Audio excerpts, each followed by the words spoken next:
Welcome my YouTube channel Sabir exam centre. Sabir exam centre চ্যানেলের পক্ষ থেকে সকলকে ওয়েলকাম। দেখো, তোমাদের জন্য নিয়ে এসেছি আগত এক্সামগুলোর জন্য খুবই মোস্ট ইম্পর্ট্যান্ট একটা চ্যাপ্টার, ভিটামিনের চ্যাপ্টার। ঠিক আছে, ভিটামিন চ্যাপ্টার মোস্ট একটা ইম্পর্ট্যান্ট চ্যাপ্টার। রেচন অঙ্গের নাম এবং উপক্ষারের নাম। ঠিক আছে, তোমরা দেখতেই পাচ্ছ এই চ্যাপ্টারটা কিন্তু বিগত এক্সামগুলো দেখবে এখান থেকে কিন্তু বারবার প্রশ্ন এসেছে। তাই তোমাদের কথা মাথায় রেখে কিন্তু এই চ্যাপ্টারটা আমি তুলে ধরেছি। তোমরা অবশ্যই ভিডিওটি শেষ পর্যন্ত দেখবে। আর ভিডিওটি যদি ভালো লেগে থাকে অবশ্যই একটা লাইক করে দেবেন আর মূল্যবান বক্তব্য কমেন্ট করবেন আর বন্ধুদের শেয়ার করবেন। ঠিক আছে, চলো। ভিটামিনের রাসায়নিক নাম। প্রথমে আলোচনা হবে ভিটামিনের রাসায়নিক নামগুলো নিয়ে। ভিটামিন এর রাসায়নিক নাম হচ্ছে রেটিনা। দেখো, এগুলো পড়ে নিলে আর ভিটামিনের রাসায়নিক নাম থেকে প্রবলেম হবে না, এগুলো থেকেই বারবার পরীক্ষায় আসে, এগুলোই দেখে যাবে। ঠিক আছে, ভিটামিন এর রাসায়নিক নাম কি হচ্ছে? ভিটামিন এর রাসায়নিক নাম যদি আমরা লক্ষ্য করি, রেটিনল। ঠিক আছে, এই রেটিনল হচ্ছে ভিটামিন এর রাসায়নিক নাম। ভিটামিন বি 12 এর রাসায়নিক নাম থিয়ামিন। ঠিক আছে, ভিটামিন বি 1 এর রাসায়নিক নাম। ঠিক আছে, ভিটামিন বি 2 এর রাসায়নিক নাম হচ্ছে রাইবো রাইবোফ্লারিন রাইবোফ্লাভিন। এটা হচ্ছে ভিটামিন বি 2 এর রাসায়নিক নাম। ভিটামিন বি 3 রাসায়নিক নাম দেখো, নিয়াসিন। নিয়াসিন হচ্ছে কি? নিয়াসিন হচ্ছে ভিটামিন বি 3 রাসায়নিক নাম। চলো, ভিটামিন বিএস। ভিটামিন বিএস এর রাসায়নিক নাম হচ্ছে প্যান্টোথেনিক অ্যাসিড। ভিটামিন বি 6 এর রাসায়নিক নাম হচ্ছে পাইরোডক্সিন। ভিটামিন বি 7 এর রাসায়নিক নাম হচ্ছে বায়োটিন। ভিটামিন বি 9 এর রাসায়নিক নাম দেখো, ফোলিক অ্যাসিড। ঠিক আছে, ভিটামিন বি 12 এর রাসায়নিক নাম হচ্ছে সায়ানক সায়ানোকোবালামিন। ঠিক আছে,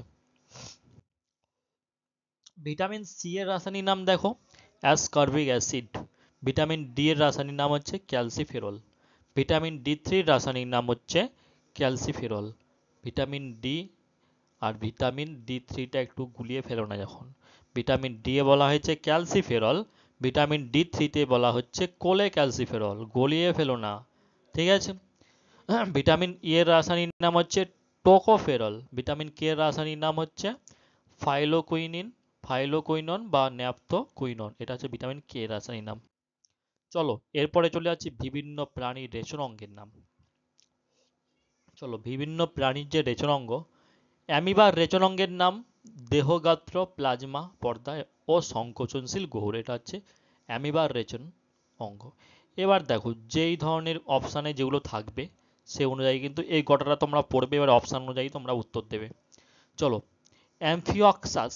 অ্যামফিওক্সাসের রেচন অঙ্গের নাম হচ্ছে সোলোনোসাইট। কি? সোলানোসাইট। চলো, অ্যাসকারিস রেচন অঙ্গের নাম হচ্ছে রেনেট কোষ।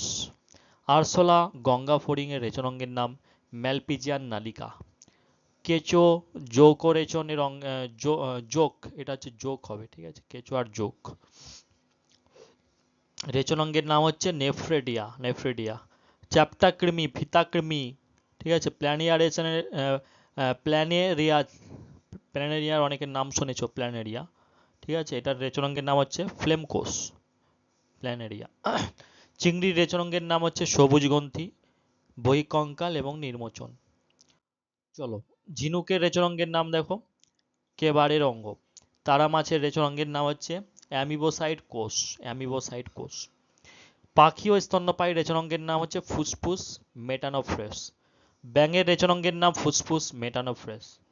মাকড়সা কাঁকড়া বিছের রেচন অঙ্গের নাম কক্সাল গ্রন্থি।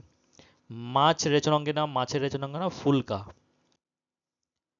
মানুষের রেচন অঙ্গের নাম ফুসফুস, ত্বক, যকৃৎ ও বৃক্ক। অপশন অনুযায়ী উত্তর দেবে। শামুকের রেচন অঙ্গের নাম হচ্ছে আদিবৃক্ক, বোজেনাসের অঙ্গ এগুলো। ঠিক আছে, সরীসৃপের রেচন অঙ্গের নাম হচ্ছে ফুসফুস, মেটানোফ্রেস, বহিঃকঙ্কাল, নির্মোচন। ঠিক আছে, হাইডার রেচন অঙ্গের নাম হচ্ছে দেহত্যাগ, ইম্পর্টেন্ট। এরপরে চলে যাচ্ছি বিভিন্ন উপক্ষারের নাম ও উৎস। রেসারপিন পাওয়া যায় সর্বগন্ধা গাছের ছাল থেকে। ডাচুরিন পাওয়া যায় ধুতুরা গাছের পাতা থেকে বা ফল থেকে। কুইনাইন পাওয়া যায় সিঙ্কোনা গাছের ছাল থেকে।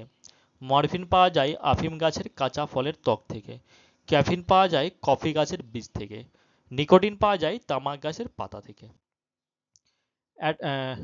অ্যাট্রোপিন পাওয়া যায় বেলেডোনা গাছের মূল আর পাতা থেকে। স্ট্রিকনিন পাওয়া যায় নাক্স ভূমিকা বা কুচেলা গাছের বীজ পাতা থেকে। ঠিক আছে। কোকেইন পাওয়া যায় কোকা গাছের বীজ থেকে। পিপারিন পাওয়া যায় গোলমরিচ থেকে পিপারিন পাওয়া যায়। ঠিক আছে, এই পর্যন্ত আজকের ভিডিও। তোমরা যদি অবশ্যই ভালো লাগে লাইক করো এবং ভিডিওটি সাবস্ক্রাইব করো। তোমরা যদি আমাদের টেলিগ্রামে যুক্ত হতে যাও, সাবির এক্সাম সেন্টার লিখে সার্চ করো, সেখানে আমাদের টেলিগ্রামে যুক্ত হয়ে যাও। ঠিক আছে, চলো, all the best, take care, সবাই ভালো থাকবেন, সুস্থ থাকবেন।